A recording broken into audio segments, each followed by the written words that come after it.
So there they go, the cars rolling off of the pit lane right there. So let's introduce our starting grid, beginning with the number 17 of Corbin McCauley. No surprise there whatsoever to see him on the pole. And then you got the number 3 of Dylan Baum, who quite literally either qualifies in the top 2 or is all the way back there around 18th or below right there. So we'll move on here to the next row. You got in third place the number 1 of C.D. Magrum, the reigning Rookie of the Year. And then you got the number 6 Ford of Justin Belmonte right alongside him. And moving on to row 3, rounding out the top 5 is the number 97 Toyota of Ty Higginbotham. He will have early playoff qualifier Matthew Paytak and the number 21 Chevy for company on his outside. Moving on to row 4, we've got Jared Ireland starting in 7th place, 3rd in the rookie standings. And alongside him, starting in 8th, it's another pair of 8s, the 88 Chevy of Scott Bailey. Moving on now to the bottom of the top 10, we got the number 7 Chevrolet of Andy Hurdle in 9th place, and then rounding out the top 10, a very solid qualifying result for the Network and Series founder, the number 2 Ford of Daniel Cudmore. And now just outside the top 10, we got the number 12 Toyota of Mike Marini coming off a solid 5th place finish there at Talladega. And then you got the number 10 Chevrolet of Jason Butler, who will start in 12th. Looking ahead to row 7, we have the returning Kyle Knoll starting in 13th here tonight. He'll have Season 1 Earl Ross Cup champion Ryan Gibson for company there in the number 23 Chevy in 14th. Looking at row 8, we've got a guy we haven't seen in a few weeks, the number 93 Chevy of Tom Janikowski joining us from Wisconsin here tonight. He'll have Jose Mercado on his outside starting in 16th in the number 41 Ford. And then to quickly wrap this up, I said earlier Marini finished 5th. It was actually 4th at Talladega. But the number 64 Chevrolet at Darcy Ford 17th. The number 38 of Jonathan Peden there in 18th. And then rounding out the field will be the number 36 Chevrolet of Michael Wolford there in 19th.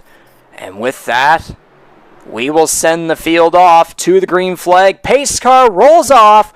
We're going to get underway here, round 10 of 20. It's the Holland Hurricanes 200 at Kansas Speedway. We are underway.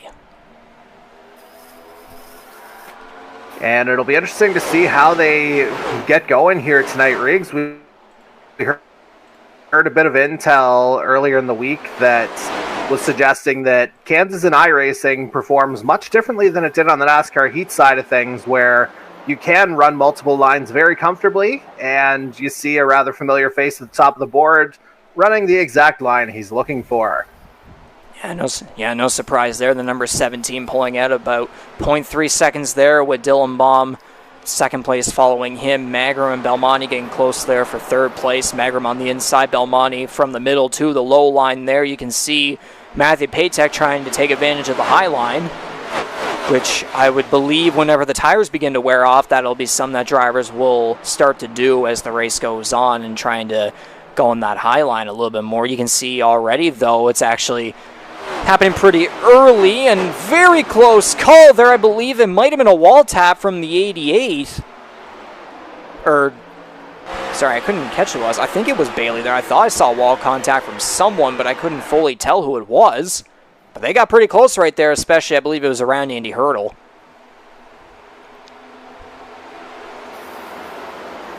Yeah, and if it is Bailey, that's definitely, him wanting to get up the field sooner rather than later. He's already picked up a couple of positions, moving up from 10th to 8th here. No, he started 8th. My apologies there. So pretty well status quo apart from Dan Cudmore jumping Andy Hurdle for 9th so far. So I believe it actually was Bailey because he just tapped the wall there again for a second time coming off of turn 4. He's gotten very close to the wall here so far. He's trying to experiment very early on in this race. And would you look at that, Dylan Baum really trying to use the high side there. He may have even gotten in the wall himself right there. Justin Belmonte moves up to third place. Magrum falls back to fourth. And you got Ty Higginbottom and Jared Ireland battling side by side. Higginbottom is one of 2 cars that I know of for sure that are running different paint schemes for this week. And they're all about planes, where Higginbottom's got the U.S. Air Force going on his end. And then towards the back here in 17th place, you got the number 10 of Jason Butler sponsoring the Canada Snowbirds.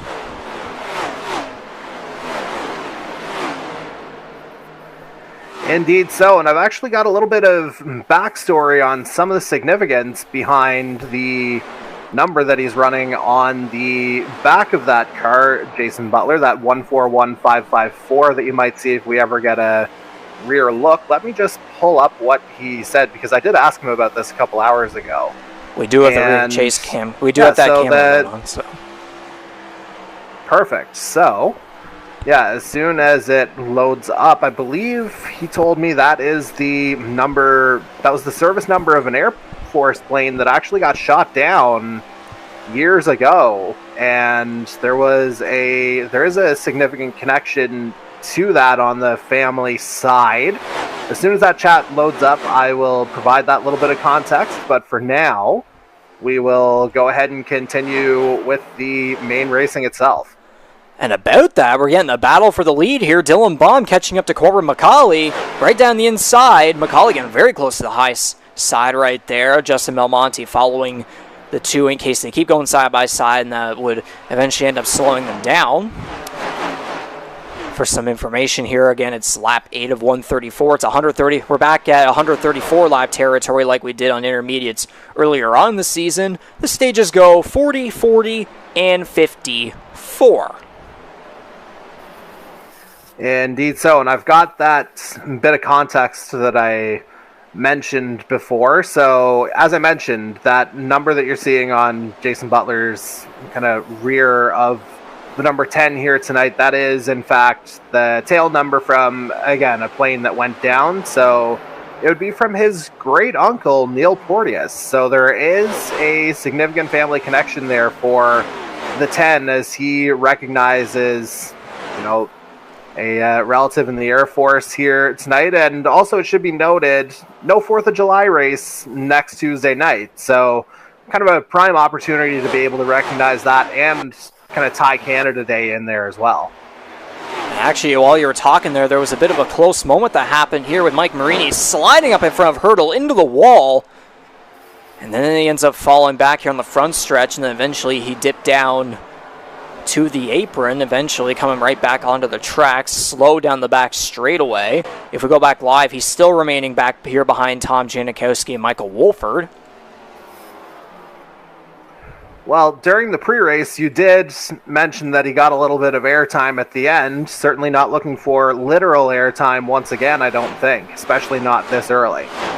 Yeah, and could you imagine if someone like Higginbottom or Butler just happened to get airtime after what we just talked about? I mean, we probably shouldn't speak that into existence here if we're going to be real about it. Indeed, yeah. So there were some battles going on across the field there. Oh my, Jose Mercado and Darcy Ford may have gotten a little bit aggressive there together. I couldn't get a good angle of what really went on right there, but Mercado hanging on over Ford here down through the tri-oval. Barely giving the block on Ford, gives him a bit of a bump, and he goes to the high side. Getting close up there behind Andy Hurdle as well. Mercado sliding up that inside. He's going to try and stay below Hurdle here. And this is for the 11th position. Yeah, and I mean, I know we've talked a couple of times about, Jose Mercado's kind of aggression over the course of the season. And I mean, there are benefits and detriments to that. But again, after tonight, there's only 3 weeks left until we get to the playoffs. This has been a guy who's been in the playoff picture every single season since the beginning. And so he's got to fight here a little bit, does the 41. Indeed, as Mercado gets over Hurdle now, Ford is going to try and take advantage over him on the low side there in his number 64 Wing Snob Chevrolet. And there might have been close contact with the wall there once again, as now Ford's going to fall back, and Jonathan Peden, the number 33, is going to try and catch up in his Martin Boys Remodeling Incorporated Chevrolet from Pensacola, Florida, driving for GTR. He's going to stay behind him here so far, and again, coming back to the lead here, McCauley and Baum still remaining relatively close in about a 0.2 to 0.3 second deficit. And Baum there on the wall. I think Magram even also at the wall. There's a bunch of cars that just have basically been magnets to that high side there coming off that final corner. Yeah, maybe a little bit earlier than we were expecting. You alluded to it earlier there, Riggs. It feels like the higher line would be better suited as the tire wear starts to kind of come into play a little bit more in each of these stages. But, you know, some of these guys, they're not leaving anything to chance. And who knows, it might be something that ultimately benefits them in the third and final stage as well. Once, you know, you have to go a little bit longer for that final stretch, you kind of figure out what you have, and yeah, maybe it just kind of works out a little bit better towards, you know, the final 10 laps or so. And again, Belmonte even up in the wall there trying to slide through the corner. Now he's given a bump draft here to CD Magrum, again the number 1 car from Atlanta, Georgia, also driving for GTR like Jonathan Beaton. Sponsored by pretty much everyone imaginable, and Belmonte's going to get in the wall again. Just that magnet thing I said just keeps going and going. But again, I can't let go. I can't go away without mentioning Magnum sponsors here. Nordic Aluminum, the main sponsor you see there on the hood and the sides of the cars. And then you got A1 Grassroots Lawn Maintenance and Landscaping, Marco Construction Incorporated, and McBride Transmissions. So definitely a lot of backing support there for the number 1. And now we can see here, I think there was something that did happen up front between Jared Ireland and Dylan Baum.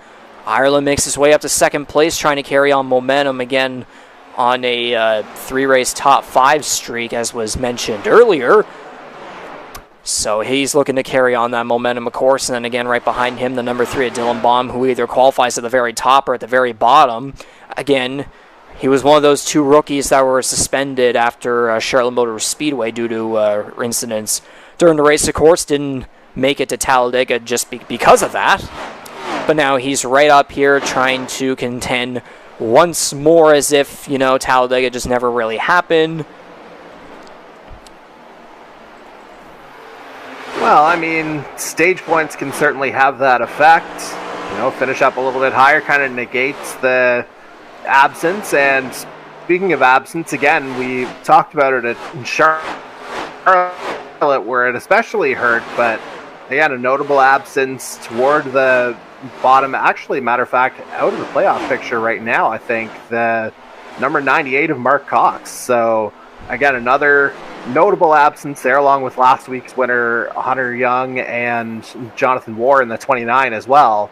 He's going to have some work to do, certainly, if he wants to have a sniff of the playoffs. But of course, Young doesn't really have to worry about it as much with the win last week. Mark Cox, things might be getting a little dicey there in the camp of the 98. He's got 3 weeks to make some moves here. So yeah, only 19 cars here racing tonight. Again, as you mentioned, it's Mark Cox, Hunter Young, and Jonathan Warr all out of this one. And now as we see here, Jared Ireland has taken the lead over Corbin McCauley. So Ireland's going to get his chance, as I said earlier, trying to carry on the momentum from his runner-up finish back at Talladega. And he's looking to do that right here, trying to make it 4 races in a row with a top 5 finish. And we'll just take the ticker off and very quickly go back and see what happened when this happened. Or happened to make it happen. See how he just slides down into the middle groove. McCauley staying up on the high side.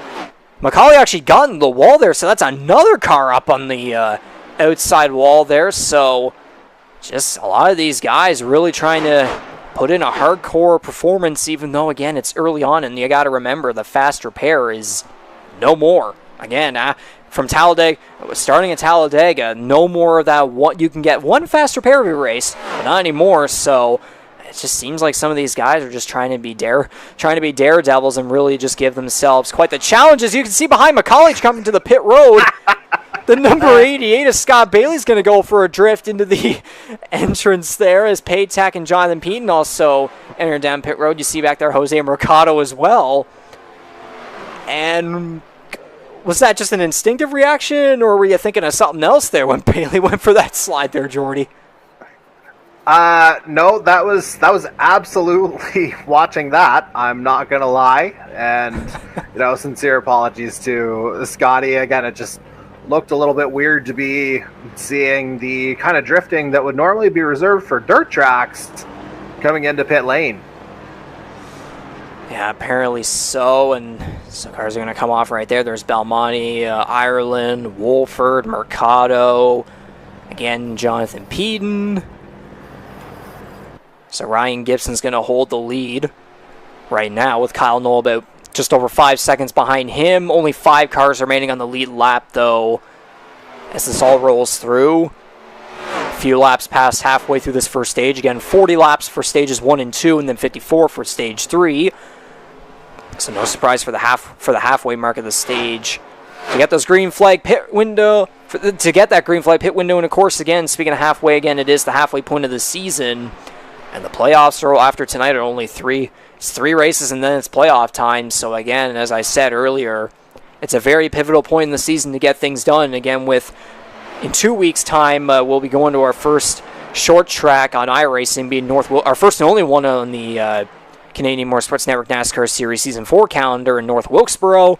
And then 2 weeks later after that, it will be heading to Daytona for the regular season finale. So again, 2 of these upcoming races here could be perfect opportunities for someone, especially maybe below the playoff cut line, to create an upset and lock themselves in the playoffs. And we, again, talk about someone like Mark Cox earlier, who has been on fire in his past 3 races, of course, again, getting 2nd, 7th, and 3rd. And I guess we could also talk about Daniel Cudmore as well, getting some pretty solid finishes. Recently, both him and Cox are 2nd and 3rd. Yeah, it's Cox 2nd and Cudmore 3rd when we look at the average lowest incidents per race, which it's funny because Corbin McCauley leads that, and then there's Mark Cox and Daniel Cudmore, so it's just kind of one extreme to the next if you look at it all based on statistics and just overall skill level that's been proven and such. So, yeah.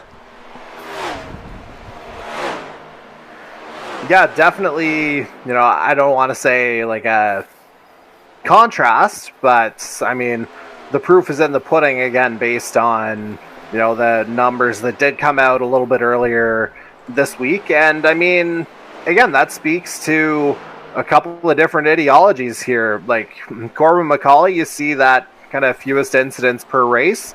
Look over at the next column and the fact that he's literally led, going into tonight, not counting the laps he's already led, he's led 5 times as many laps as anybody else. So that's one good way to stay out of trouble, is to just be ahead of everybody. And then, again, there's the contrast of Dan Cudmore, who we've outlined that more conservative racing style of, staying a little bit further back in the field with, I must say, a pretty nice Holland Hurricanes themed scheme there. A little bit of a different look for him tonight. Of course, we're used to seeing Corbin McCauley in the Holland College livery, but yeah, Cudmore embracing full-on Hurricanes here tonight. And, he's found ways to not tear through the field, but he's definitely done some damage late over the last few weeks just to kind of keep himself within shouting distance of the playoff picture. I'll give a hi and a hello to Daniel Cudmore's POV, which I do wonder if that is actually streaming, because I actually just found out today that he was, in fact, doing that. So, see maybe if I know it. I have it in my history somewhere, buddy. I know it's in there. Perhaps DC Cudmore on Twitch would be the place to look.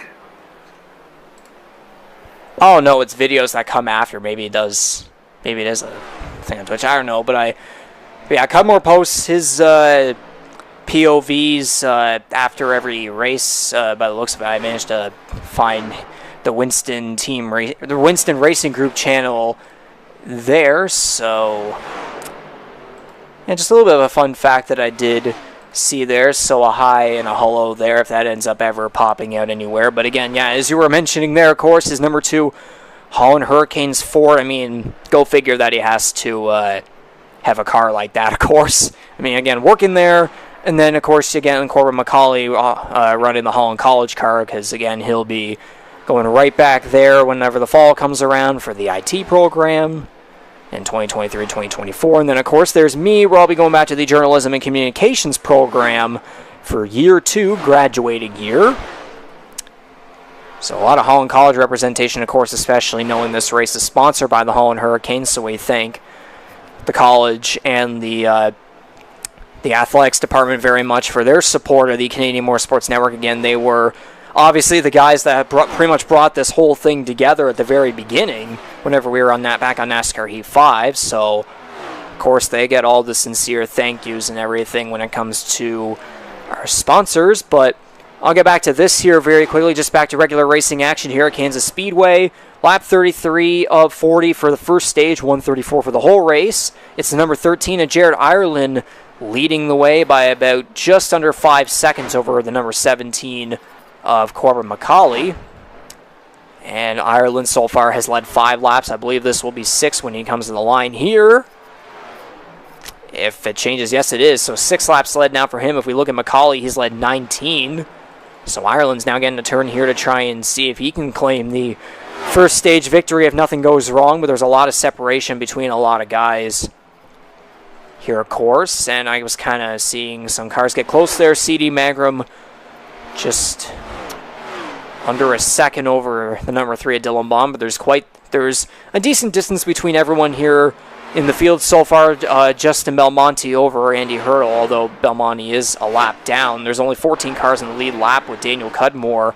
Last one in the lead lap is guys like Peden, Kyle Knoll, again, the other rookie that's back from suspension. It was him and Dylan Baum, of course. Then there's Tom Janikowski and his number 93 on a second, from Appleton, Wisconsin. It's not the Red Dead Redemption car on this one, if I can read it correctly. Is that Hams? Something like that? I was going to say, you can read it better than I can right now, so I am not much help to you, unfortunately, on this. I believe it's Hams or something like that. I can only imagine it probably food-related. But then again, Belmonte a lap down. Then there's Mike Marini, who's 2 laps down. Again, we saw earlier what happened with Mike Marini whenever he got into the wall there, and you can see he's going slow down the back straightaway. So I wonder if there was damage there, and he just didn't. Maybe it's optional repairs that he didn't want to bother with during the green flag pit window. So we'll have to see what happens when the first stage here comes to an end. Jared Ireland extending that lead over Corbin McCauley now, just getting past Daniel Cudmore, who goes a lap down. So now it's only 13 cars in the lead lap with Jason Butler, the final car in the lead lap, and he's clearly about to get passed here by Ireland very soon. But we're coming to lap 38 of 40 for this first stage. 3 laps remaining. Any observations you've got here so far, Jordy? So obviously we saw Ireland make the pass on track prior to pit stops, but I have to wonder if Ireland maybe opted for the potentially a 2-tire strategy here for the kind of final stage final component of stage 1 here. Just, I'm a little bit surprised seeing that gap being what it is. And I mean, the 13 looks like it's running absolutely on rails here, as we've seen the white flag here for stage 1, or I think that might be next time around. That might be me doing bad math. But yeah, I mean, I guess that just shows the speed of Jared Ireland overall. The fact that I cannot tell the difference right now, depending on which lap it is. He is just a speeding bullet out there. Indeed. He's got something working. Indeed he is, and yes, it is indeed the white flag this time right here. So final lap of the first of the 3 stages here in tonight's Holland Hurricanes 200. It's now 12 cars on the lead lap, as Jason Butler, of course, fell a lap down. You can see him there in the background. So the final car on the lead lap is the number 7 of Andy Hurdle. So coming down the back straightaway for the final time in this stage, the number 13, let's see here. Yes, we'll just say the number 13 Boot Hill Chevrolet from, how would you say that? Eudora, Kansas, I believe it is. But there it is. Ireland's going to cross the line. He will claim the first stage victory over Corbin McCauley, who's going to take it home in second. You can see some right side damage there from the wall. Scott Bailey's going to take third. CD Magram will get fourth. Matthew Patek will get fifth. Ty Higginbottom sixth. Dylan Baum seventh. Michael Wolfer will take eighth. Darcy Ford, by the looks of it, will take ninth. And I think Jose Mercado may have just passed Ryan Gibson there to steal 10th place and get that final extra stage point. And there's the caution. So I think we'll definitely have to take the ticker off and see if he indeed did just that. And we'll see here Gibson sliding up right there, and that gives a perfect opportunity for Mercado to take advantage. And thus the number 41 Ford from Kissimmee, Florida, in that sideward brewing car is going to steal 10th place and get that final extra stage point. Now, in sort of summarizing all this, I can't believe it almost took us the entire stage to recognize the home state driver right at the head of the field. Yeah. If we're going to be fair about it, I mean, certainly, a little bit of sentimentality to this, and I know Ty Higginbotham was expressing a bit of sentimentality as well, having just recently moved back from Kansas City, Missouri to Asheville, North Carolina, where he's back racing from here tonight. But let's just see if I can map this out, just see just how close Eudora is to our beloved venue here for tonight. Oops, maybe if I can spell. So real-time Google mapping happening, and yeah, it's literally a half-hour drive, if that. Yeah, about that, and I think I just realized my own stupidity right there. Kansas City is not in Kansas? There's actually both. So there is a Kansas City, Kansas, and a Kansas City, Missouri. Both do exist, so you're not stupid. But why? I guess the counter would be why not, but I don't have a good answer for you. I don't think there is any good answer there, but I guess basically that, to say the very least, I'm just looking to see if it's, well, you'd have to think it's right on the state border. And yeah, just looking at some dotted lines here, yeah, Kansas City basically split right in half. Oh, so and if you saw that. Or no, you keep going there. Finish that off. Finish that off. Oh, okay. So yeah, I was just gonna say, if for those who are into the rom-coms and would have seen A Walk to Remember growing up, you very well can go to Kansas City and be in two places at once. Apparently so, and there's two little things we got to get, little notes we got to explain here. I just saw right there Justin Belmonte and Tom Janikowski making contact on pit road.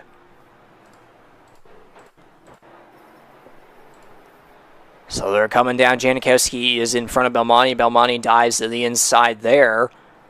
I don't know if I would say dives, and then Janikowski tries to make a left there, and he just gets right into the side of Belmonte, so awkward, bad timing, wrong spot, wrong time, whatever way you want to put it, that's not ideal. And we'll even check on the replay here too with the number 17 of Corbin McCauley. He just said here in the chat, 2 minutes of repairs. And that might explain why, he didn't really put up much of a challenge to Jared Yeah, I am on. So, yeah, I was saying might explain why he didn't put up much of a challenge to Jared Ireland after the pit stops there as well. Maybe he just simply couldn't. No, not at all. And thus, with that, McCauley drops back to 8th. Jonathan Peden, the final car on the lead lap, is Justin Belmonte. Kyle Nolan, Tom Janikowski are all one lap down. Mike Marini looks as though he's actually... You can't see him. He's apparently out of this race. He's now 5 laps down, so I would assume that the damage he must have gained from earlier, that little wall... I wouldn't say little, but that wall hit that he took off of turn 4 close to Andy Hurdle, I believe it was him. Again, we saw how slow he was whenever that green flag pit window was going through. And so it looks as though Mike Marini coming off of 4th... DQ. Or actually, no. I'm actually getting word from Jason Butler. He got disqualified.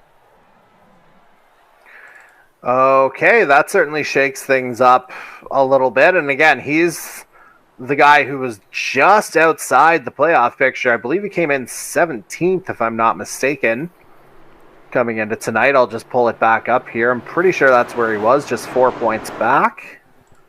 And yeah, that's exactly where he was. And yeah, that definitely, it's going to eliminate some point scoring opportunities, to say the very least.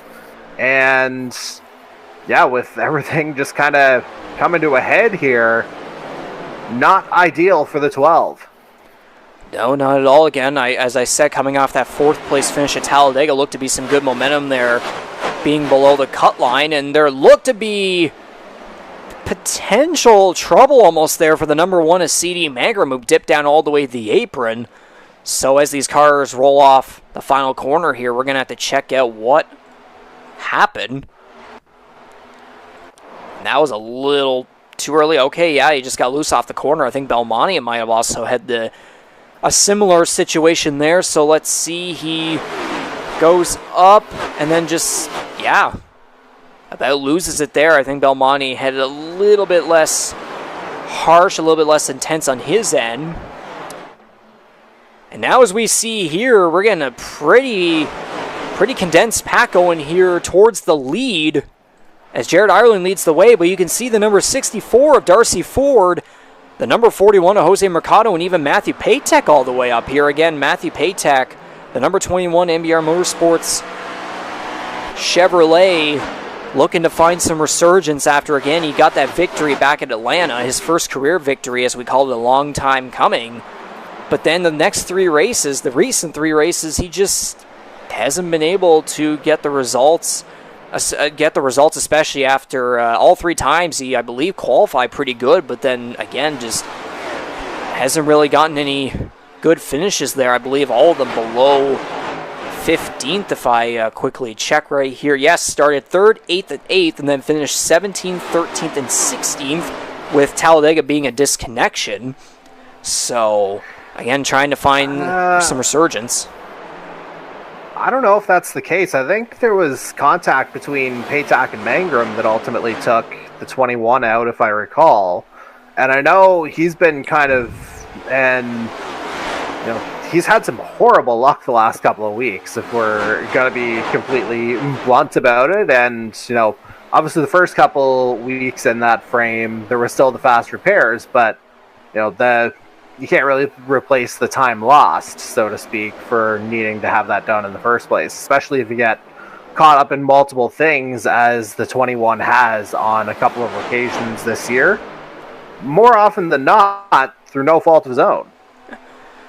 Yeah, I knew something had happened with him. I just couldn't recall it fully, and you were able to remind me there with Magram. Yeah, got into the right rear bumper of him coming through turn 2, and then Patek right up in the outside wall, and because there's no more fast repairs, that just took him right out of the race. Probably should have chose a different word than disconnected there. But anyways, we will move on here. Would you look at that? Almost over half a second leading the way. Jose Mercado. And what did I say earlier about him potentially disrupting things with a victory? Obviously a long way to go here tonight, but it seems like he may have something in that 41 right now. And again, he came into tonight 20th. So if he wins, that sort of upsets the balance of things and makes the bubble a whole lot more interesting. For sure, especially considering Mike Marini's DQ, and then guys like, again, Daniel Cudmore trying to make his way up, trying to go off of points, or maybe even pull off an upset victory either in North Wilkesboro at Daytona, and then also as well Mark Cox, who didn't make it here tonight. And then we'll also talk about a guy like Jonathan Moore, of course. Again, Hunter Young we don't have to worry about because he's already locked himself in the playoffs, of course, but Mercado leading the way. CD Magra moves his way up to 2nd, Corbin McCauley up to 3rd after restarting somewhere there near the bottom of the top 10. I don't recall the for sure number there. There's Dylan Baum in 4th place, Darcy Ford rounding at the top 5, but although Mercado is ahead by about 0.3, and it looks as though everyone's starting to catch up to him, might have maybe used the tires up just a little bit, everyone here is a lot closer than what we saw there back in the first stage, at least so far. Yeah, an interesting note there on the Ireland stage victory as well. Of course, that comes with the additional playoff point as well, so that brings him into a tie with Scott Bailey for 5th overall in playoff points. And caution! Hurdles around Ryan Gibson. Okay. Yeah, sorry to interrupt there, but Andy Hurdle and Ryan Gibson both around in the tri-oval at the start-finish line. And again, Gibson, a previous winner here at Kansas, won the race back in 2020. And then there's Andy Hurdle getting caught up in that one, so we're going to have to see what happened here. I want to make sure I don't go too far back there, so we'll try to get a further back angle to get a better idea of what went on here. So we can see him heading down the back straightaway. Hurdle in that middle group, Gibson up high. I wonder if Hurdle may have maybe come up on this one. Indeed he did. Not clear. He goes up. Rain to Gibson. They both go sliding along the outside wall to the tri-oval. Not ideal. Yeah, forget any references to the yellow brick road here for either of those drivers tonight. It looks like it's just a white safer barrier that's going to determine their fate here, at least for the time being.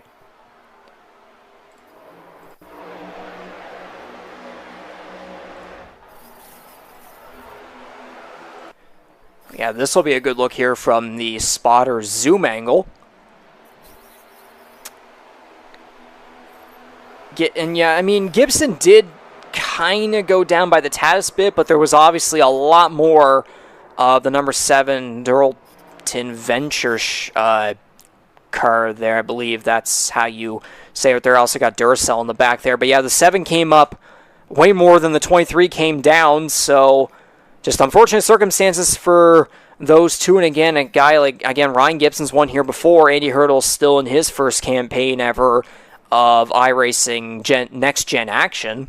So, again, based on these two different circumstances, the two drivers' different circumstances in this first season of iRacing for the Canadian eMotorsports Network NASCAR Series, again, just not ideal for either driver. Yeah, and I know we didn't get into it in the pre-race, but Ryan Gibson was going to be one of the guys that I was looking at picking as a potential winner here tonight, not just because of that previous win, but because of some fine form on intermediate circuits recently. Last 3 inners have been 5, 6, and 5. The order I can't necessarily remember, but those were the finishes. But yeah, ultimately, this brings out the first, in-race caution of the evening, and certainly not the way that either one of Andy Hurdle or Ryan Gibson would have wanted it to go. Hurdle especially having dropped down to 15th in the standings there last week, so his seat in the playoffs is getting just a little bit hotter, although he does have a 14-point gap on Jason Butler coming into tonight.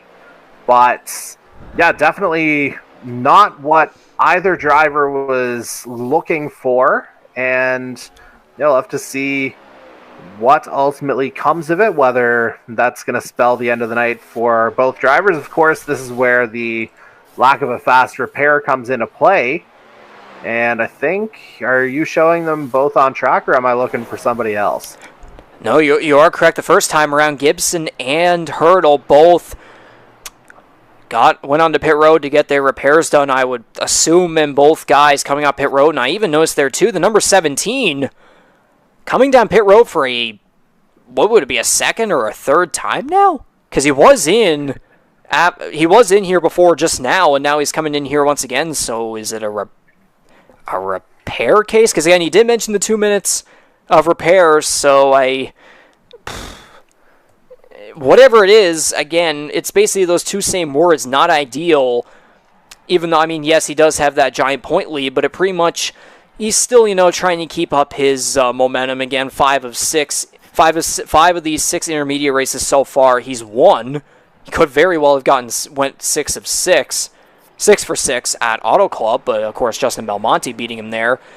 And again, too, coming off at Talladega, where he was in second place and he was in the run to finally break that curse of, having the pace on super speedways, just not having the results. And then, of course, a bit of a kerfuffle there with CD Magram just not doing him any favors there. So again, too, yes, he's got that giant points lead, but he still wants to be able to have as many playoff points and just have enough momentum heading into the playoffs by carrying on some more wins so that he can keep up that consistency, especially whenever we're getting to a pivotal point in the season. I'll tell you what it is doing right now is making things very, very interesting here with, again, our championship leader. You know, essentially, I don't want to label him as a non-factor because he led so much of the kind of early part of the race. But right now, with, again, the multiple repairs, he's just not the guy in position right now. So he'll definitely have to do some fighting as the evening progresses here. And, you know, he's going to be around drivers who have seen his dominance on intermediates here, and we'll see what happens as we go green again. We go back to green here with Jose Mercado leading the way, getting a good jump there on the inside in front of Jared Ireland, and then CD Magrum back in third. There's Ty Higginbottom in fourth, Matthew Patek in fifth. So that'll be 21 laps to go in the second stage.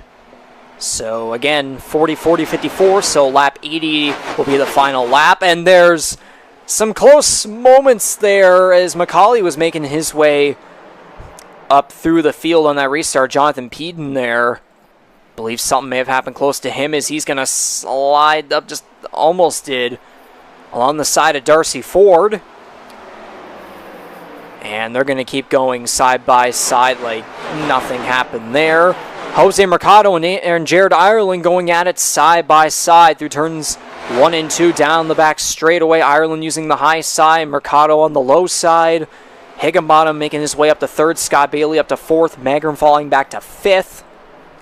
And there's a couple different battles here going all over the place, but this one for the lead here in particular is the one to keep an eye on. But now Mercado's going to actually fall back, as I believe that's not ideal to get there on the bottom right damn Windows notifications. But Scott Bailey going to move his way up to second as Mercado's going to fall back now and be in a battle here for third with Ty Higginbottom. Dylan Baum now making his way up there as well in his number 3 SimLeague Pro.com Toyota.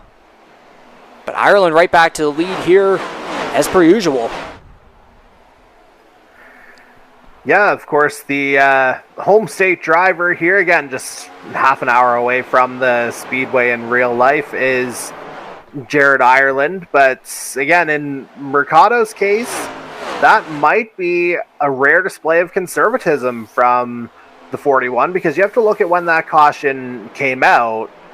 It's just kind of right before the halfway point of stage 2, which is kind of, well, the halfway point or just a little bit after is when we were seeing, you know, some of those kind of stage 1 pit stops under green. So we'll have to see if some guys are going to try and stretch it out here a little bit. I know a few guys definitely did come in on that last caution, but yeah, it'll be interesting to kind of get more of a sense of, you know, car performance, tire performance, whatever you want to call it here as the stage progresses, and who's going to be able to hold on.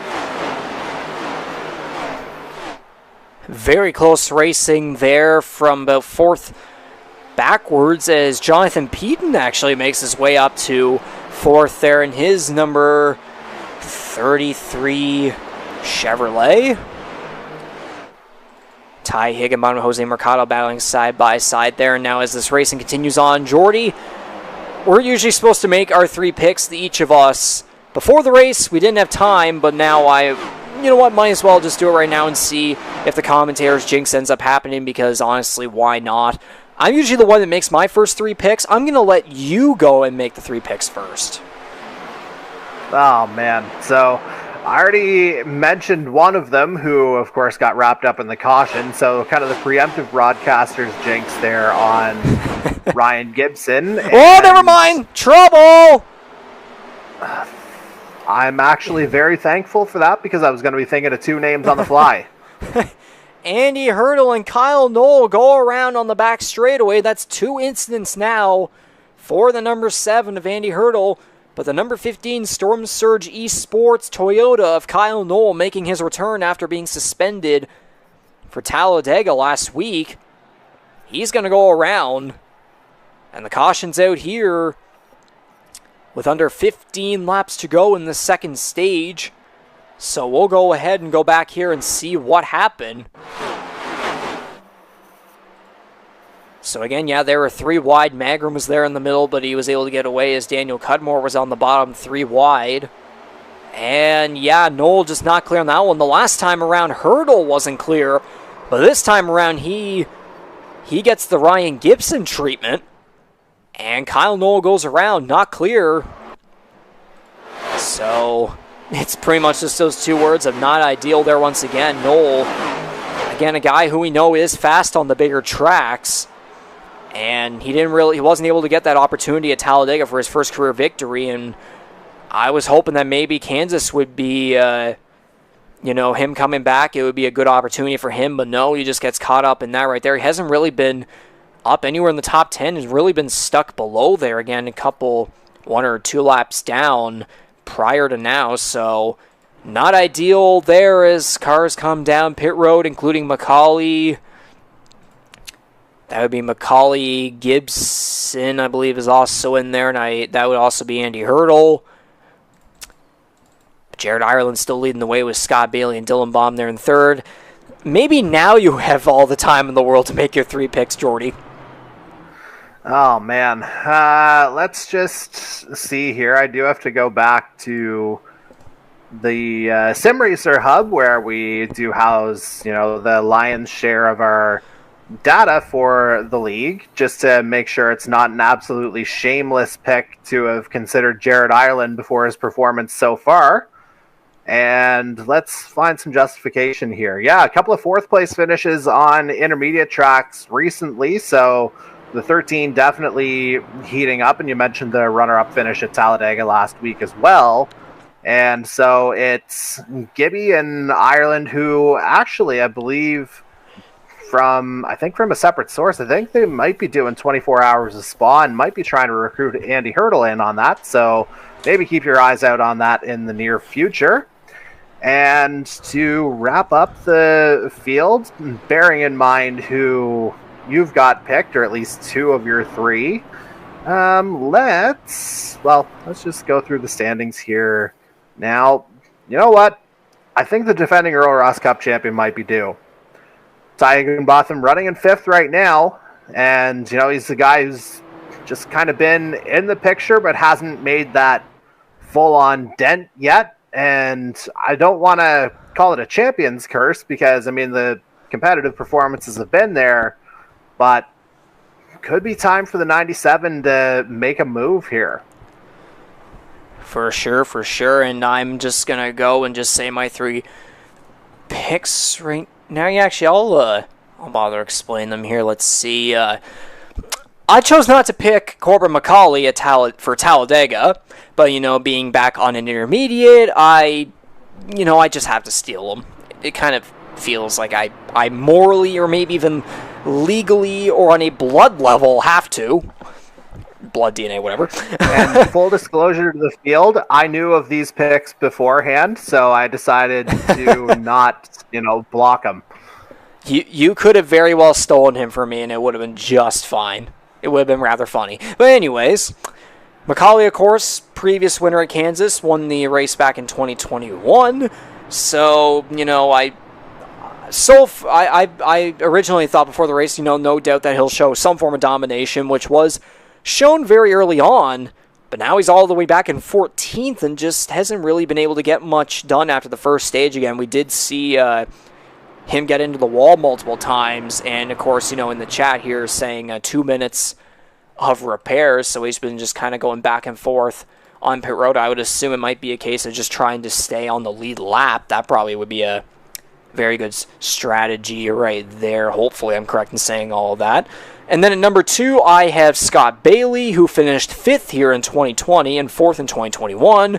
And knowing how consistent he's been so far this season, he's literally in 2nd place right now. If he crashes off this restart, I swear. How can I not pick a guy again who is seriously overdue for his first win in a long time? Because again, this guy, I mentioned that top, I believe it was 10 streak earlier of like 6-7 races in a row. how can you not pick him is basically the motto for him. And if I had to really just randomly grab off a third random pick here as as Jonathan Bean and Matthew Patek both, I believe, got into the wall there going through turn 1 on this restart with 10 laps to go in the second stage, and Jared Ireland had a loose moment right there coming off a turn 2. He's going to save the car, and that's going to give an advantage to the other rookie, Dylan Baum, again back from suspension. Those two rookies fighting up front right here. Close racing back there with Darcy Ford and Jose Mercado, and speaking of Ford, that's my third pick right there, the number 64 Wing Snob Chevrolet. Again, Kansas being... Jordy, you would know about Darcy Ford's success back in the NASCAR Heat 5 days, and especially during the days where, again, Kansas was on the schedule in 2020 and 2021, but it wasn't on the schedule last year. So, again, this is my first time experiencing Kansas in some capacity as we are 4 wide going through turns 3 and 4. Macaulay with quite possibly the move of the race right there. Again, remember, it was, 4 or 5 wide back at Las Vegas. And that move ended up eventually leading him to the victory. I believe that was his first win of the season as well. Again, it was the race after Auto Club where he lost to Justin Belmonte, of course. But again, yeah, Darcy Ford is that third pick. And again, I'll go back to what I was saying there, Jordy. You've experienced Kansas. I haven't yet. Now I just am right here. So tell us again what it was like during those 2 years when I wasn't here. Another caller goes in the wall for crying out loud, and they're really trying to wreck us. I'm trying to transfer the talk over to you. Oh my goodness. Jordy, back on NASCAR Heat 5 during those 2 years when I wasn't there. What was Kansas like? And again, how do you think it's been so far in this transition to iRacing? Please don't wreck.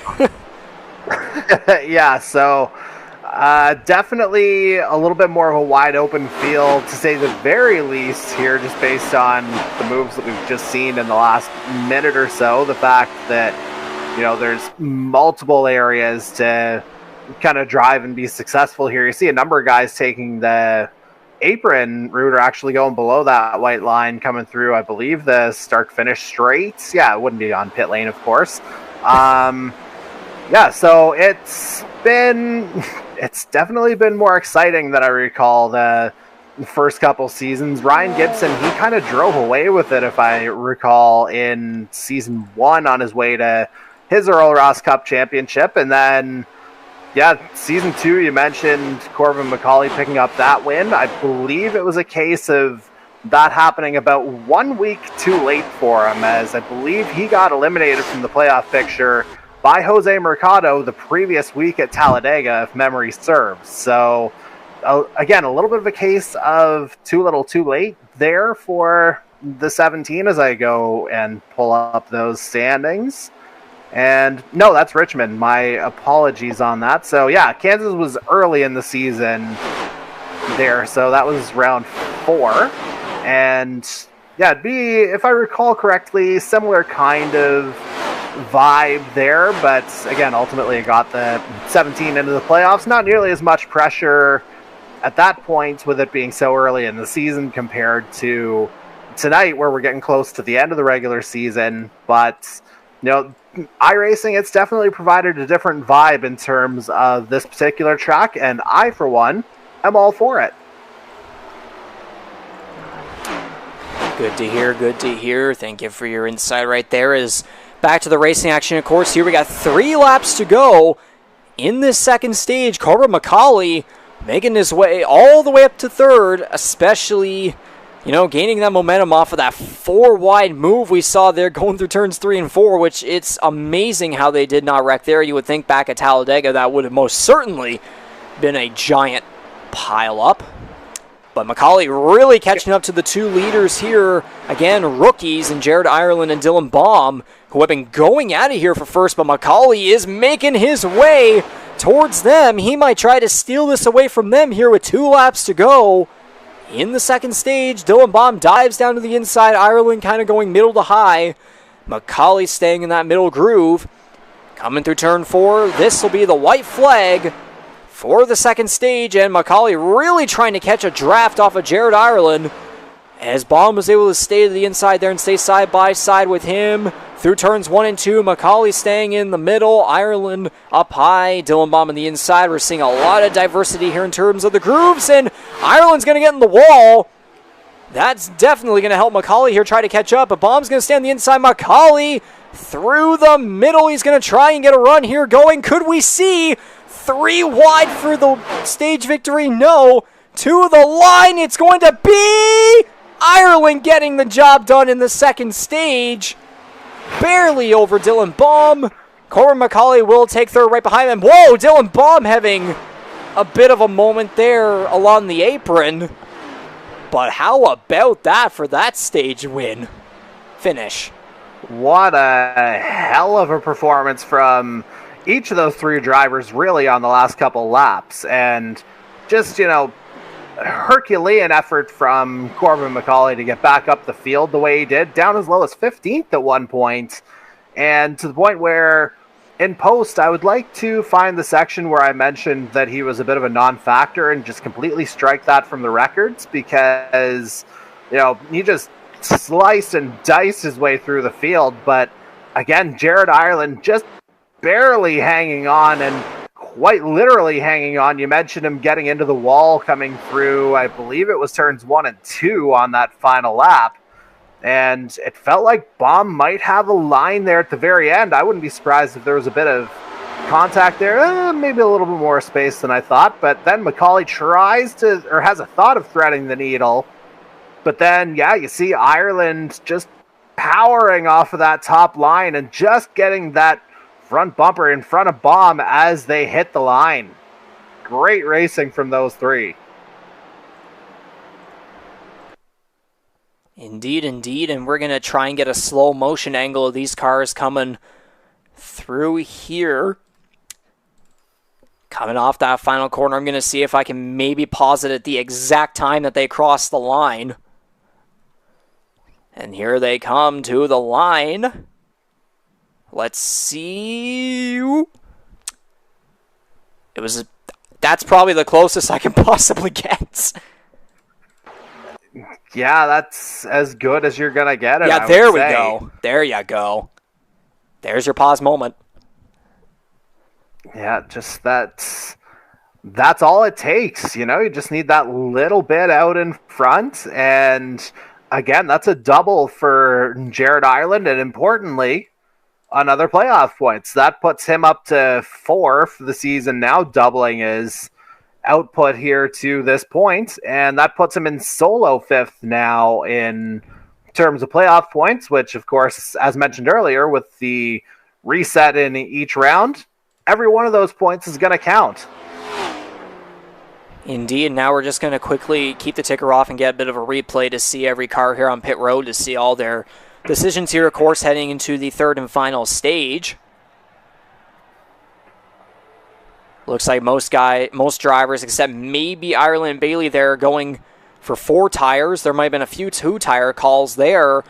Macaulay's still coming off the pit lane first. You can still kind of see some right side. Would mangling be the right term? Mangling be the term? I don't know if I would say damage specifically, but Corbin Macaulay right back to the lead here with Dylan Baum 2nd, Scott Bailey 3rd, Belmonte 4th, Magrum 5th, who's that other?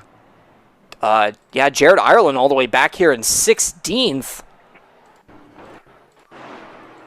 Yeah, I have to wonder if maybe that last tap, I wonder if that did trigger some repairs that needed to happen. Well, I mean, you can see here he comes off the pit lane 2nd, but then just slows. 13 speeding. I was going to say. Okay, no, I got it. No, I just got word it was a speeding penalty. Okay, so we just saw Corbin Macaulay slice through the field in the second part of that second stage. Now Jared Ireland's going to have to do the same here unless competition cautions happen to come out and, ultimately help him work his way back up the field. Indeed so. So I would assume the pace car lights are going to come off here. And yes, everyone will go double file here as we will get the third and final stage underway. So according to my math, I believe it's going to be it'll be 49 laps of racing to the finish here at Kansas Speedway for the Holland Hurricanes 200.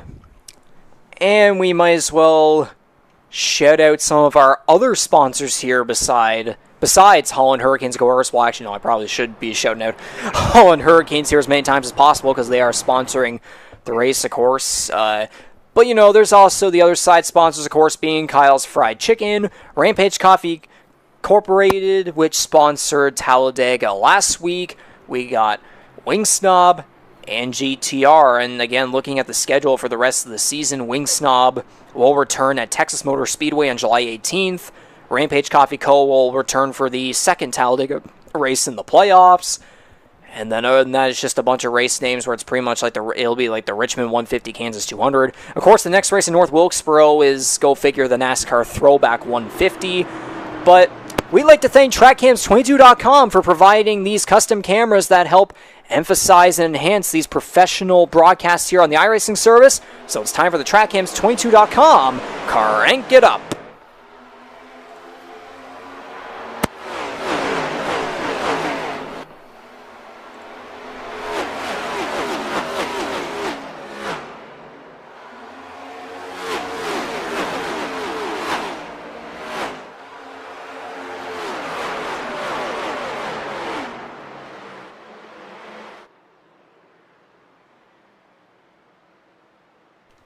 And as we were going through that Crank It Up, we have trouble for the number 3 of Dylan Baum who goes around. So Jared Ireland dealing with a speeding penalty there at the stage break on pit road there. But now Dylan Baum goes around. So those top 2 rookies who finished first and second in that incredible stage 2 ending finish, now both of those guys are dealing with trouble as Ireland is back in 13th, and now Dylan Baum just got himself caught up in an incident. He's got front-end damage, and his car, I think, was even maybe having a toe link or suspension issue right there, so he'll definitely be under repairs. But the only way we're going to find out how extensive these repairs may be is if we go back and check out what happened. And, okay, yeah, from what I can tell right off the bat, something happened with Justin Belmonte. So Belmonte's down low there on the backstretch. Oh, okay, right into the left rear quarter panel, and then he gets right in there again, and he spins him right around. Oh, Paytack and Butler getting into him. Cudmore also getting collected in that one. But those 3 cars do keep it straight. They do gain some hits, unfortunately, but Dylan Baum, again, though, the only car going sideways, so not good to see there for Dylan Baum, who, again, was part of that incredible Stage 2 finish. He and Ireland both then dealing with trouble. So again, Belmonte trying to side draft, gets right into that left rear quarter panel, and then he goes in there a second time, and he turns him around. Then Paytech Butler hard into either him or the wall, and then Daniel Cudmore getting himself involved there as well. So we're definitely going to have to see Justin Belmonte's view of this one. Yeah, it'll be very curious to see whether... Yeah, I think... Yeah, you definitely saw Baum getting turned there, whether it was him coming down or maybe a little bit of pressure from the back. But clearly contact that time around, and yeah, it's hard to argue with what I've seen from the guy we're on board with right now, Matthew Paytack, talking about, multiple, a bit of a theme emerging with some cars involved. Paytack obviously incurring a little bit of damage there, again, more or less as a passenger as opposed to any kind of direct involvement that time around. And we should make a clarification on that. Oh, that's a hard hit there. Is that the Janikowski front? I'm not 100% sure. That would be Jason Butler. Oh, okay. I was going to say, that doesn't look like an Air Force logo, but that's just me. But anyway, I was just going to make a clarification because we found something out regarding, we referenced that huge incident at Talladega last week at the very end. It sounded like, based on going back through the telemetry, that it was just netcode as much as anything else. So not really any fault ascribed for that one in particular, but here, very different story. Yeah, I would definitely have to say on that one, Belmonte definitely, like, Dylan Baum didn't move one bit. Belmonte really trying to, I don't know if you would call call that side drafting in any way. He went right up into his left rear quarter panel there about, like, twice. And, of course, the second time around it ends up causing the spin, of course. So, very unfortunate to see there for Dylan Baum, who is now one lap down. The only car right now lap down. Well, actually, no, Matthew Patek probably will be getting a lap down here as he incurred damage, of course, there hard into the outside wall, getting some air on the left side tires. So, looks as though there'll be 16 cars left on the lead lap with Jason Butler there. I believe he may have just come off pit road. Yes, he did. So, Mike Marini again remaining the only DNF in this race so far. But hopefully we don't see Matthew Patek potentially be the second one. Dylan Baum's still out there, although one lap down. But of course, there is a little bit of words going on, behind the scenes. But that's the furthest we're gonna go in that discussion. But of course, right back here to the regular field, Cora McCauley leading the way with Scott Bailey on the high side. Justin Belmonte remains up there in third despite that incident. C.D. Magerman fourth. Ryan Gibson's number 23 NBR Motorsports Camaro there in fifth. Defending Earl Ross Cup champion Ty Higginbottom sixth. Darcy Ford there in seventh. Pete in eighth. Mercado and Ireland are going to round out the top 10. Jared Ireland still up there. So to get back underway with this third and final stage, of course, we're going to try to crank it up just one more time, and hopefully this time around the field won't go tearing apart. So TrackHams22.com, crank it up. We'll try again for a second time.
So once again, TrackCams22.com, we thank you very much for providing these custom cameras that really help to enhance and emphasize these professional broadcasts here for the Canadian Motorsports Network, especially for the NASCAR series here in our first season on the iRacing service here in Season 4. So thank you very much to you guys, of course, and of course our other sponsors that help support us and help us continue doing these things every Tuesday night. Well, not next Tuesday night, but every Tuesday night. We'll just keep it that way anyways. And as we're back here, of course, to racing action as we are now on lap 98 of 134. Corbin McCauley leading the way over Scott Bailey as the crank it up was coming to an end there. We saw Bailey diving to the inside there, trying to make a battle for the lead happen there.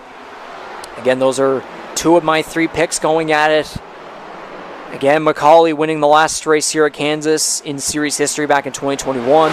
Scott Bailey with solid finishes in recent memory at those two tracks. 4th and 5th, I believe, is what I said earlier. And again, the 88 has been on a consistent tear so far here in Season 4, but he just has not been able to get that win yet. Just hasn't been able to, and it's been long overdue for the number 88 MBR Chevrolet. And again, guys, sponsored by Reaper Speed Labs, as you can see on both sides of the 88. So nice to see him supporting the Allendale, Michigan resident there. So again, as I've been saying, this guy has been seriously long overdue for a win. It's not a matter of if, it's a matter of when. And it's a case of familiar foes at the head of the field as well, because we've probably got, at least 3 occasions where McCauley and Bailey have come together, especially late in races. I know things come in threes, but I feel like, something still might happen here, purely out of hard racing. I don't think there'd be anything, malicious out of either driver, but neither guy is willing to give an inch out on the track. So this is going to get spicy. Indeed, again, it was probably the one race that I remember for sure would have to be Chicagoland, because those two were really going at it. Bailey about turned McCauley coming off of turn 2 in those final 7-8 laps, somewhere in that realm, and somehow McCauley was able to save the car, even though it was pretty much like half sideways, and yet McCauley was able to come right back to Bailey, pass him, and score the victory. And then, of course, there's Atlanta, where, Bailey's teammate Matthew Patak, Patak's right in front of them. Bailey trying to defend him, help him out and defend him there. And then, of course, McCauley to the inside off of turn 4. And then they proceed to get together, which causes McCauley to fall back. Bailey still gets a top 5, but they could have easily been 2nd and 3rd had that contact not happened. So they've definitely been going back and forth. And again, it's just been, you remember earlier in the season, it was a case of Corbin McCauley and Justin Belmonte, especially Daytona and Auto Club. And then it slowly became a case of McCauley and Scott Bailey. And now it seems as though it might be a case of all 3 of them now. Of course, McCauley does have that 99-point gap, lead over Justin Belmonte. But still, it's just a matter of, the wins and the playoff points. 99 bottles of beer on the wall. Sorry. No, that is a valid point. I just got a little bit sidetracked, obviously. But, just to go back to your previous point, nothing to say that, a little bit of competition at the top, things are just going to get a lot tighter from here on in, especially without the benefit of the faster pairs that we've talked about over the last couple of weeks. Guys have to kind of mind their P's and Q's a little bit more, and I think you're seeing, with a couple of exceptions, a little bit, more straightforward racing here, as opposed to just kind of going flat out the entire time, as Jared Ireland continues his charge back through the field, all the way back up to 4th. Was down in 16th earlier. Oh, Mercado's around! Scott Bailey also had a moment there in front of them. There was some smoke, and Mercado's going to get turned, or we'll have to see if either he came down or he got legitimately turned there coming off of turn 4, but I believe it was coming to 28 laps to go. And some moments there happening off the final corner, so we're going to have to see what happened there. We will start off with what happened with Bailey. We'll have to get a view here from down the back straightaway. You see Magrum getting in the wall back there, but what happened was the 88 dives all the way down to the inside. McCauley staying up high, doing the good old Kyle Larson thing, and it was contact. Bailey doing the slide job. We'll get to what happened with Mercado there, but Bailey doing the slide job, getting into the left rear quarter panel of McCauley. And as you were saying earlier too, those two getting together, you basically just predicted it right there. But before we get to the discussion of that, we have to see what happened with Jose Mercado. So he slides up, and Peden sliding all the way up from the bottom, or maybe in the middle there, and he gets right into the, again, another left rear quarter panel situation there, but this time for Mercado. So we'll see here. Again, Mercado holding his line in the middle. It does kind of slide up there high, and then Peden slides all the way up. It might have been, I do kind of wonder if maybe Mercado slowed down potentially on that one, and Peden wasn't expecting it. Yeah, it's hard to tell without the immediate benefit of the telemetry there, just to kind of see what exactly went down. Maybe there was a bit of an overcorrection there from the 41 that, again, the 33 might not have anticipated, or whether it was just sheerly a matter of track position.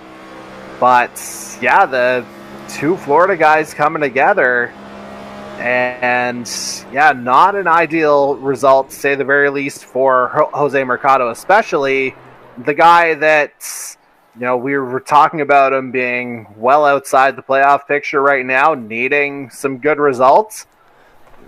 The only way you can do that is if you're facing in the right direction. And clearly he wasn't after getting spun around.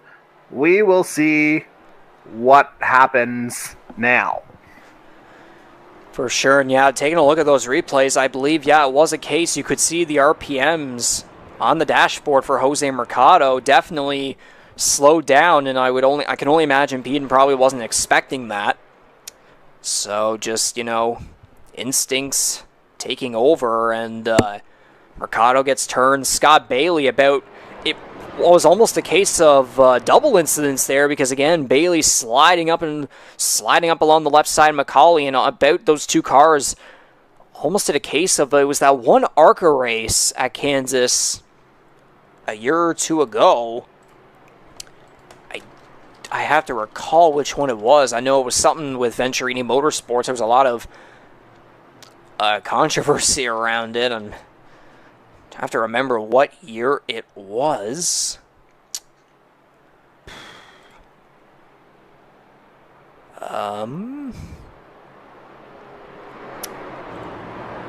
If you got anything to say while I find this, you go right on ahead.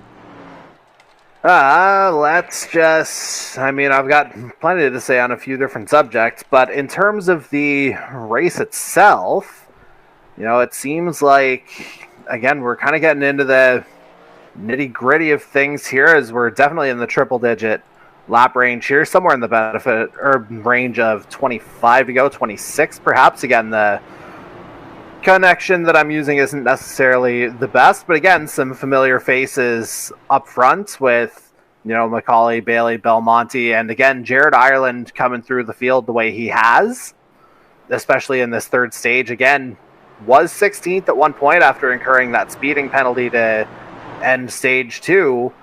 We saw Corbin McCauley do the same thing, and the fact that we've seen two drivers do that, I don't necessarily think anyone on the lead lap is out of this one by any stretch of the imagination. We've seen things happen over the course of the evening. The racing's just going to get that much tighter as we go along. And yeah, I would not count anybody out. I wouldn't be surprised, if we end up with, another first-time winner here. Perhaps it might seem a little far-fetched right now, but again, hear me out. We literally just saw it. Hunter Young last week was, I believe, 10th at one point on that final lap and ultimately navigated the chaos. But enough of me talking. Let's see what happens here off of this restart. Indeed, so I believe, according to my math, there'll be 24 laps to go, 25 laps to go here in the Holland Hurricanes 200. Corbin McCauley leading the way, and again, you were talking about earlier, Jonathan Peden having a loose moment there off of turn 2. A lot of other drivers have been experiencing that in this race here tonight thus far, but McCauley jumping out to a good lead right there. Peden and Higginbottom battling side by side through the tri-oval for 6th place as we're now in lap 111. And again, you were saying there too about, again, cars that may not be on the lead lap but still have a chance. Kyle Knoll, his number 15 is 1 lap down. But again, if cautions breed cautions, then he could get right back into this and very well have a shot. Because again, his pace over the course of this season on the bigger tracks has been very, very solid. Again, a guy who doesn't qualify great, but he usually ends up finishing great. And then there's Dylan Baum and Matthew Patek. Well, yeah, Dylan Baum is 15 laps down and is still on the track, at least trying to gain some points. Meanwhile, Matthew Patek is still on pit road, 21 laps down. Mike Marini is 72 laps down, of course, being the one and only DNF so far in this race. Do wonder if Patek eventually might end up being another one, but we'll have to wait and see on that. As Ryan Gibbs and C.D. Magrum battle side by side here for what looks to be the 5th position. And at the line, I believe Magrum barely got him there for that spot. Meanwhile, up front, McCauley leading the way. He's using the inside while Justin Belmonte uses the high side again. Belmonte has gotten good speed up there, but he's also gotten in the outside wall many times. And he's going to get a good run with that high line exit there off of turn 2. To the inside he goes. They swap lines here through turns 3 and 4. McCauley and Belmonte, these two, again, we saw at Daytona and Auto Club battling side by side. The two top drivers here in the headlines, beginning the 4th season of Canadian Motorsports Network NASCAR Series Racing. Those two battling side by side here on lap 114 of 134. And I think Ty Higginbottom may have just had a moment there off of turn 2, getting loose. Belmonte's still trying to stay side by side. No, he won't anymore. McCauley's going to take the lead back in the tri-oval. So how about that again for the guy who has led over 50 laps in this race? Again, wouldn't call it necessarily pure domination, but it has been a race indeed where he looked to be the dominator originally, but then after stage 1 had to deal with some repair fiascos, and he had to haul his way back through the field. And we remember that 4-wide situation through turns 3 and 4. Again, it could be a similar situation to Las Vegas where he makes the move of the race and goes en route to victory. But again, though, there's still plenty of time for this race to have things happen. Again, that's what we had happen at Talladega, where that green flag pit window went through, and we thought it might have been maybe only a 2-car battle for the win. And then C.D. Magrum caught up, and we all know it as it is. We got that good old classic Talladega finish where, of course, unfortunately the 17 wasn't involved in it. Rather, he was the victim of what caused it. So you go ahead with what you're going to say there before I unprofessionally interrupted you. Well, no, it's not even that at all. Don't even worry about that, because I just try to get my points in wherever I can. And the point that I was going to make is that it seems like Corbin McCauley may have gotten wise to kind of the slingshot effect that Justin Belmonte kind of gets out of turns 1 and 2 especially. You saw him just kind of dart out of turn 2 especially to get right onto that back bumper at one point. But it seems like McCauley, he's got a lot more room to work with, so it's not a full-on block, but he's able to position the car just right to be able to kind of mitigate the circumstance almost effectively, not just diving all the way down, but again, just getting himself in the right spots to, limit the effects, so to speak, as we see Belmonte trying to go high again. McCauley answers, and yeah, you see Belmonte forced to try and find a line off the apron there that time. So, again, I think this is turning into kind of a defensive workshop here. McCauley not under much threat yet. And a bit of a moment back there for some car on the inside. It looks to be the 41 of Jose Mercado. Another driver having a loose moment coming off of turn 2. You can see a side-by-side battle here for 12th place between Andy Hurdle and Jason Butler. And it looks as though Scott Bailey closing in here for the lead, and now trying to get past Justin Belmonte for second, but he's not going to be able to squeeze in front of him on the back straightaway. He'll have to slide back in behind Belmonte and get back in third place. They're all staying on the high side. Looks as though Belmonte is going to scrape the wall there through turns 3 and 4, and that's going to give an advantage to Scott Bailey along the apron here through the tri-oval, and he's going to clear himself in front of Belmonte, and he's now going to go chasing after the number 17 of Corbin McCauley. And as I was saying earlier, too, when I mentioned that ARCA wreck that I couldn't remember, at least driver-wise, it was Drew Dollar and Corey Heimbach. It was, in fact, last year in the Dutch Boy 150 ARCA Menard Series of Kansas. So if you're an ARCA watcher, then hopefully you may have a memory of that incident there. But, of course, right back on topic here, the gap between the lead and Bailey and Belmonte here, about 0.3 to 0.5 range, almost half a second. So again, Bailey and Belmonte very close there for second and third. McCauley, on the other hand, just kind of, I would say, at least for now, he can maybe hold his breath. But again, having those two cars right behind you, and I thought I was hearing, oh yeah, there was a moment. It was CD Magram and Ty Higginbottom getting together there. Higginbottom in the grass. He's going to go spinning. And is that going to be a yellow?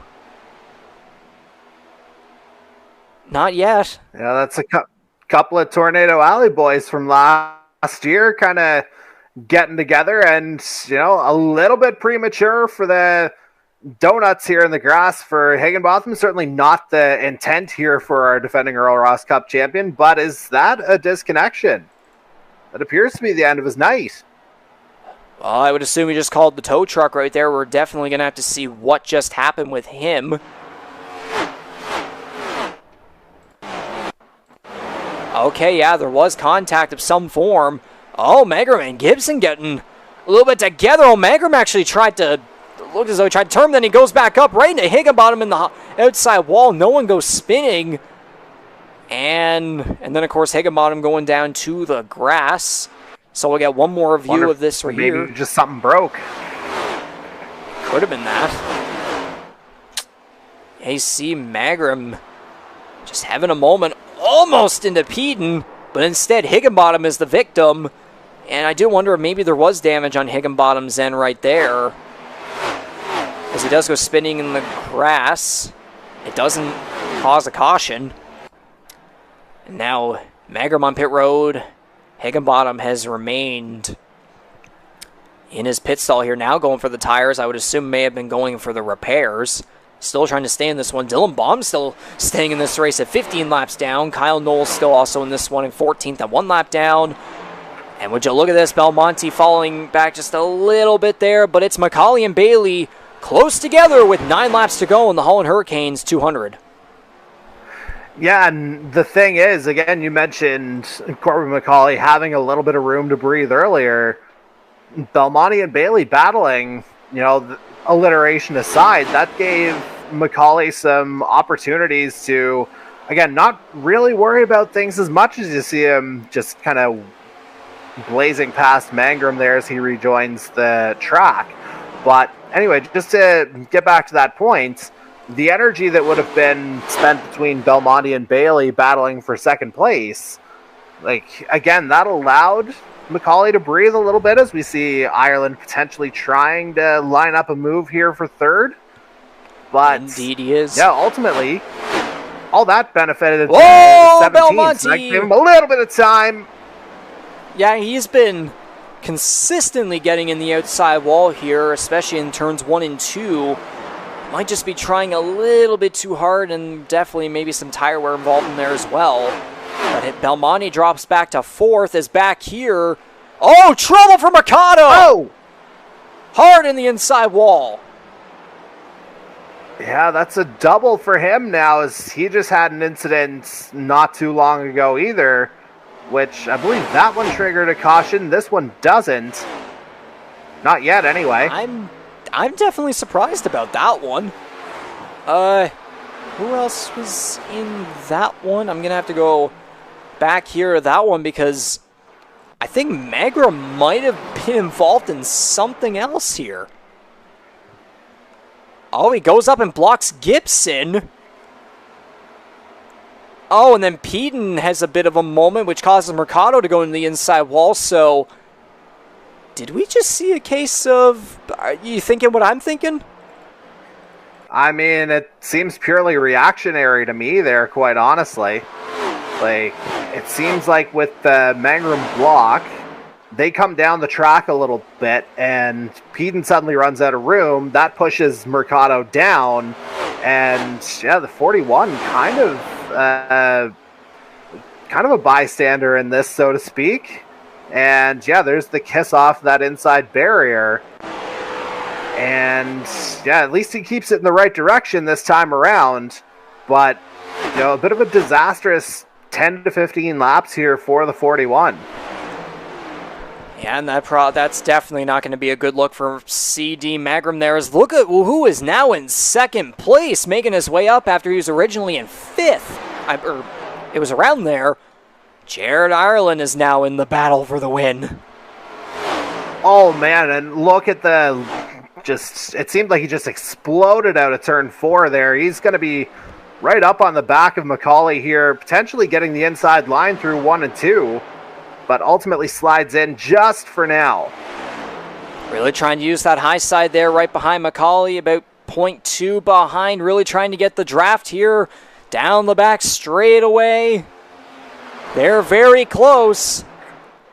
Again, most of McCauley's performances, there is a little bit of dominance in there, but he has had to battle his way to many of them as there's a little bit of contact. There were 2 laps to go. Jared Ireland to the inside. He's not going to clear McCauley just yet. He's going to use the middle. McCauley on the high side. Ireland's going to clear McCauley. I think he's got him now, Riggs. He might have him, but McCauley on that high side again, going to the middle. He might have the run. He's going to dive to the inside. Down the back straightaway. Scott Bailey is right there in case these two get together. McCauley diving down low on the inside. Oh, contact! McCauley's going to fall back. That's going to cause Bailey to catch up. White flag is out. Final lap here at Kansas for the rookie Jared Ireland. Man, oh man, just some edgier seat racing the last couple laps here. And as you see, Ireland with a bit of a gap, a little bit of touch off the wall for McCauley. You see that gap just building up and up. Riggs, I think our winner may be wearing some Kansas-style red shoes here tonight. You take it from here. And the number 13 of Jared Ireland is going to take the checkered flag. He will win the Holland Hurricanes 200 at Kansas Speedway. That'll be his first career victory in the Canadian Motorsports Network NASCAR Series. That'll be 2 weeks in a row we get a first-time winner, Hunter Young at Talladega, and now we got Jared Ireland here at Kansas. How about that for the number 13? I say there is no place like home, Riggs, and Jared, he obviously took the first 2 stages as well, so a clean sweep for the 13 here tonight. And yeah, what an unbelievable job there, as Gibby's going to give him a little friendly spin. Those two are good buddies, so nothing to read into that at all. But yeah, just an incredible comeback there from Jared Ireland. Again, he took the speeding penalty at the end of stage 2, put him down to 16th, absolutely did not faze him at all. Was not long before he was back up into 4th, and then just sliced his way through the rest of the field. This is a well-earned victory, and I'm sure it'll be a popular one as well. Yeah, that'll be 2 weeks in a row where we get some popularity with the winner. And how about that? So now that's going to mean McCauley's going to be 5 for 7 here in the intermediates. Again, coming close there. But man, the number 13, Boot Hill Chevrolet of Jared Ireland. incredible performance here late on to get all the way from the bottom of the top 5 to the top of the top 5 and battling Corbin McCauley hard for the win. And then, of course, Scott Bailey and McCauley getting together there down the back straightaway on that final lap. But I would definitely say, again, too, in real life, a lot of NASCAR fans have made it pretty clear that the real-life Spring Kansas race for the next gen in the Cup Series was by far the best race of the season, and I wonder if we may very well have just gotten the candidate for that even here for the Canadian Motorsports Network NASCAR Series 4th season. Yeah, I don't think there's any argument in that right now at all, because that was an absolutely fantastic finish. It was a well-contested finish as well, because obviously there's been a lot of other close finishes, but, those have had contact involved as you're coming to the line. This is just hard racing throughout. I would say, as deserving of a top 3 as you can imagine with the way things transpired over the course of the evening. Indeed so, and now with Jared Ireland there at the start-finish line, again, just celebrating his first victory here. We're going to take a look at the unofficial results here for the Holland Hurricanes 200 at Kansas Speedway, round 10 of 20. Jared Ireland, of course, taking the victory in the number 13 Chevrolet. He will become the 5th driver locked in the playoffs. Corbin McCauley taking home 2nd place, leading many laps of course, but really just couldn't get the job done there at the end. He had to go through a lot more in this race, of course, again, leading a lot of that first stage, and then as the second stage rolled around, he had to haul his way back up after having to deal with 2 minutes of repairs, of course, and as he hauled his way back up, he was right up there, but then Jared Ireland just had the better speed there in the final couple laps. Number 88 of Scott Bailey continues his consistent run of top 10 finishes with the bottom of the podium there in 3rd place. Justin Belmonte's number 6 will come home in 4th despite many wall taps from him, of course. The number 23 Ryan Gibson will come home with a nice top 5 finish there. The number 33 of Jonathan Peden coming home 6th despite being involved in a couple of incidents earlier in the race, although most of them more so in the case of not him fully spinning around. There's the number 64 of Darcy Ford in 7th place. The number 36 of Michael Wolfer getting a very solid finish there of 8th place. The number 7 of Andy Hurdle finally able to kind of break his recent streak of bad luck with a 9th place finish. And how about that? The number 10 of Jason Butler is, I believe, according to my statistics, Jason Butler already actually got a top 10 back in Michigan, but I mean, hey, that's a second top 10 there for the number 10 of Jason Butler. I'll let you take the rest of the field away for us here from 11th to 19th here, Jordy. Yeah, and speaking of guys we didn't really talk about a whole lot over the evening, we go to Tom Janikowski coming home with an 11th place finish, which would be one of his better runs of this season, if not the best. And then series founder Dan Cudmore is the final driver to finish on the lead lap in 12th. Then you get into some of the drivers who incurred a couple of issues here tonight. Kyle Knoll finishing a lap down in 13th. Jose Mercado getting spun around a couple of times, a couple of incidents there in stage 3. He finished 14th, 2 laps down. Ditto with C.D. Mangrum in 15th. Then you get into the early retirements here in the form of Ty Higginbotham and Dylan Baum, who we didn't really talk about at the time, I don't believe. I know we were talking about him being involved in that great stage 2 finish. But yeah, ultimately it wasn't the threes night after starting on the front row. Then you get Matthew Paytack with an early retirement and Mike Marini rounding out the field with, again, it was a disqualification, if you recall, from a little bit earlier. Indeed it was. So that is the unofficial results here, sponsored by Kyle's Fried Chicken and Barbecue, Wing Snob, and Rampage.